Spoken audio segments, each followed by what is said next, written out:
Hey all, I'm back. I hope you're well and getting back to normal, whatever that looks like for you. What is normal anymore? I can't remember. The past year, I've been reflecting on it and it's taken superhuman strength to get through it for many of us. Recently, I asked our audience with Lady Politicos to share what they're struggling with most, and it was totally open-ended, and y'all could have responded with literally anything, but more than half of you responded with something related to being tired, overstretched, struggling to determine how to say no to just about anything.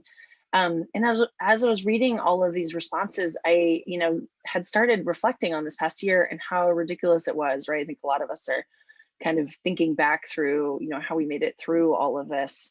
And I have my own experience. I started the pandemic in March of 2020 with no childcare.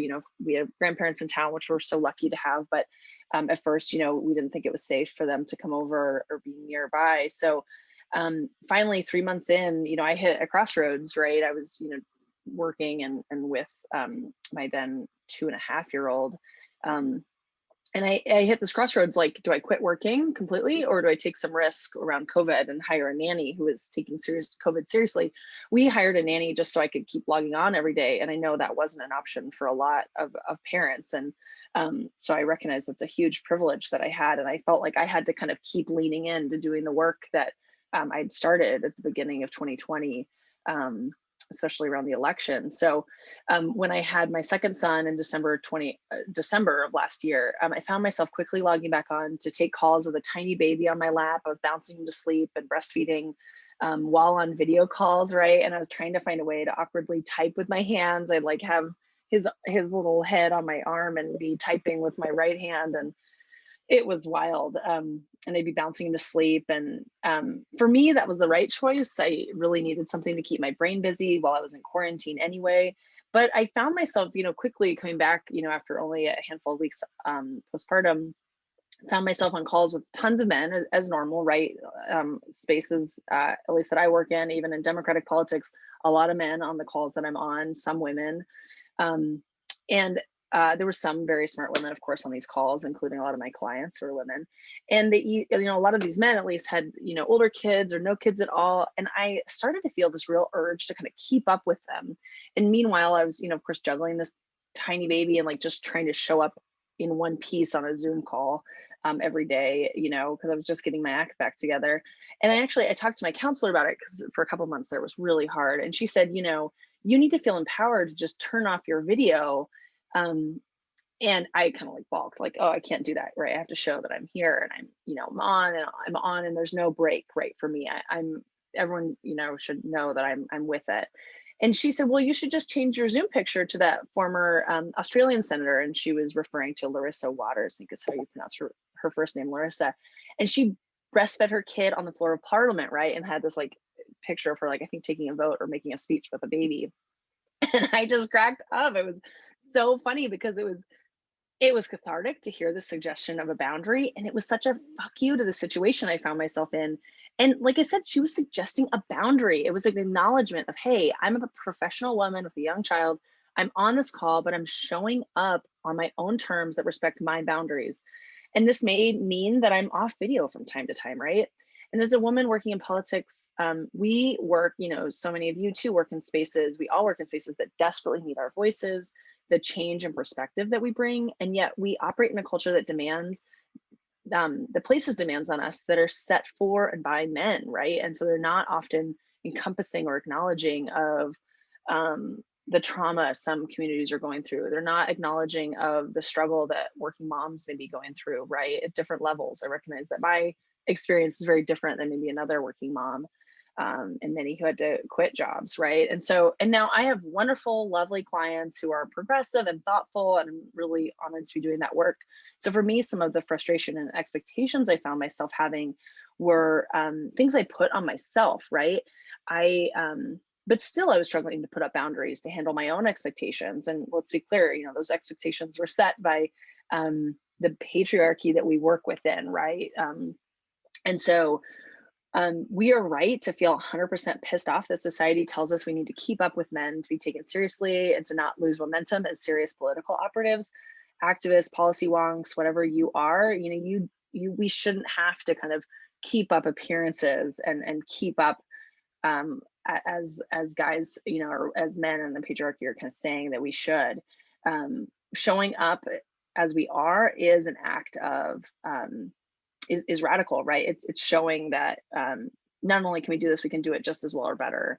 Um, and that's exactly what we talk about when we're talking to the white, we're talking about the white male patriarchy in politics. It's literally at the heart and the DNA of working in politics, and it's toxic for women, and it's toxic for people who've been historically marginalized. It makes this work a lot harder, when you recognize the kind of expectations and challenges that folks are going through. And so since everyone, so many of you had responded with like boundaries, and some of you, it wasn't just saying, when we sent out that call last month saying, tell us what you're struggling with. It wasn't just tell us how to figure out boundaries. It was like, I feel tired.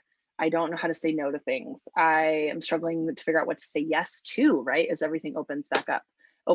So to me, that all speaks to boundaries, right? And that's kind of one of the things that I think about and reflect on when I hear all of that.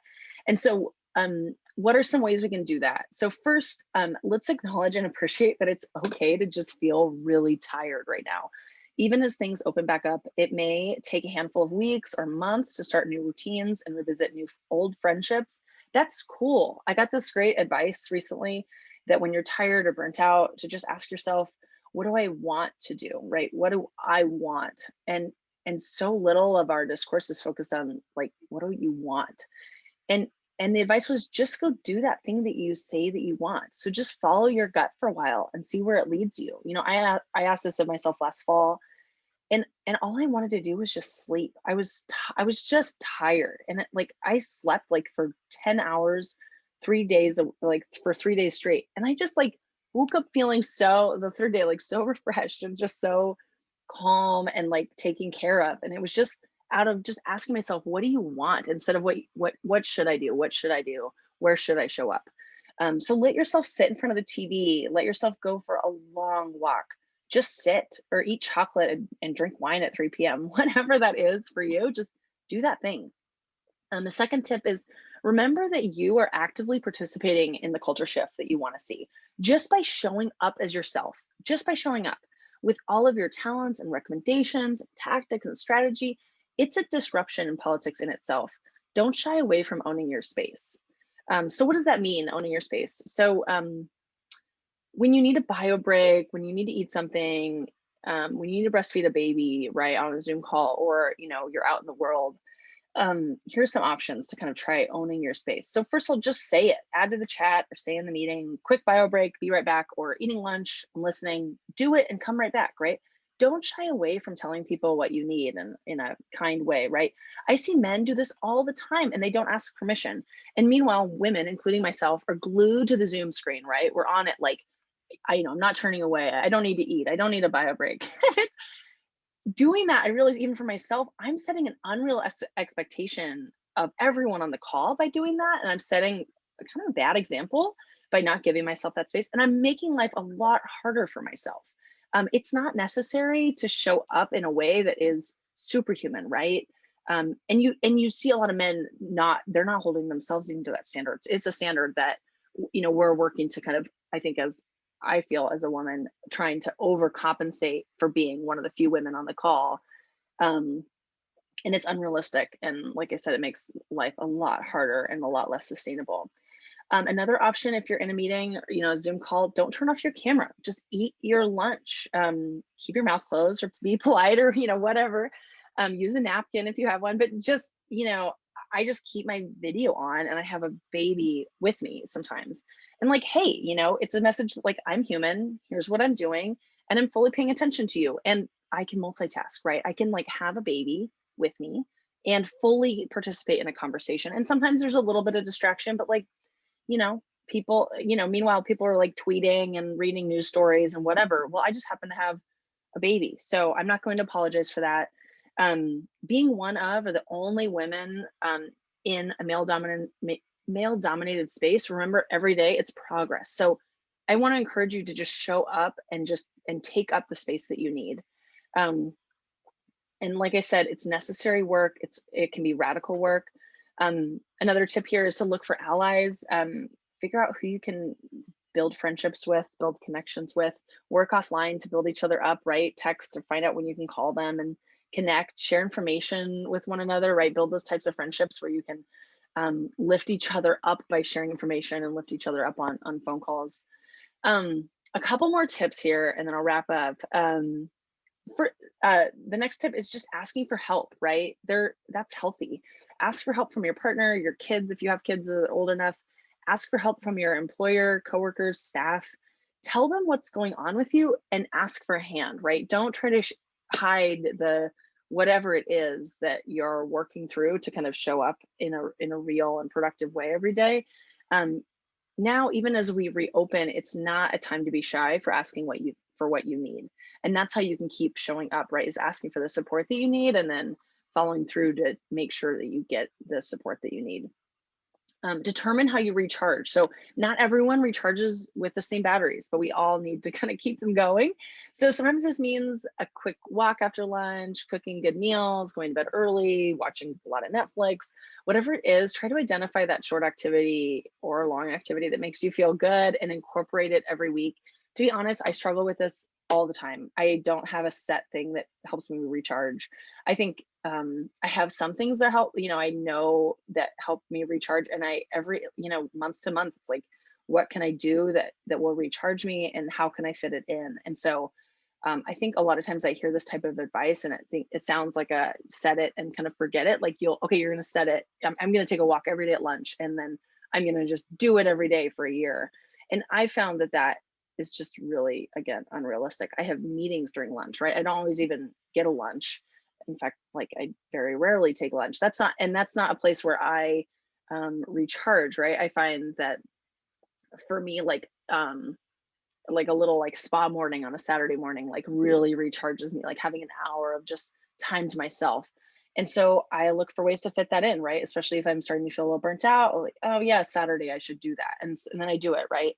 I wish I could say I was more consistent and more kind of on top of it, but I think as women who are and historically marginalized people who are pushing for change, right, and are really dedicated to that, um, I myself, maybe folks are like me, like I'm not always thinking about my like self-care and my time for myself. And so I have to kind of be intentional each week of asking myself what it is that I need.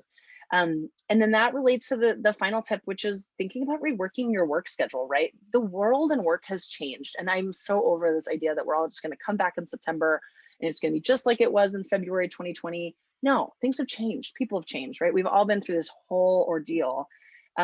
So why can't our work schedules change? I mean, I think that's an honest and very realistic question. So I would encourage you all to think about what your ideal work schedule looks like and come up with a couple of alternatives. It doesn't always have to be 9 to 5. And hopefully a lot of you are working in spaces where they may consider types of work schedules that work a little bit better or situations, right, that work better for you after this whole year. So a couple of suggestions. I like to break my day into micro blocks. So, kind of a chunk focused on family, a chunk on work, a little chunk on myself, a chunk on work, right? An example, I don't follow this one exactly, but one example could be, you wake up, you work from 7 to 9. I like to work early in the morning. I get a lot done then. You take a little break, you log on from like 11 to 2, and then take another break, like exercise or whatever, and then log back on 3 to 5 and 7 to 8:30. Now, all of so many of you are going to be like staffing a board meeting or staffing an elected official at meetings from like 5 to 10, right? But then ask yourself, if you're going to be staffing like a town hall or a briefing or a committee meeting from 5 to 8:30, ask yourself like when in the morning or when in the afternoon do you want to like recharge, right? Don't ask yourself, don't demand of yourself, and don't allow it to be that you just like work 18 hours a day all year long. That's just there's going to be sprints in politics where you're working really, really hard, and then there has to be a balance or you just won't make it through. Another thing I like to do is doing a small work block on the weekend. I get a lot done on like Saturday, Sunday mornings.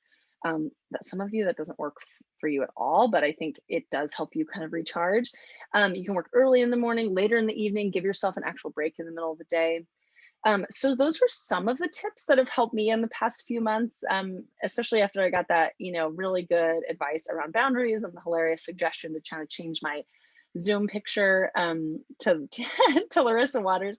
But I'm using them now to set and enforce boundaries. And I just want to, just last note here, it setting those boundaries for me, it started with a confidence check. Reminding yourself, I am good at what I do. I am smart. I am valuable. I'm worthy of breaks. I'm worthy of setting boundaries. Setting those boundaries at home and in spaces where politics or advocacy are taking place is a constantly evolving process, and that's totally okay and natural. And it's the work. So thank you all for tuning in. Onward. I'm excited to talk to you next time. Bye.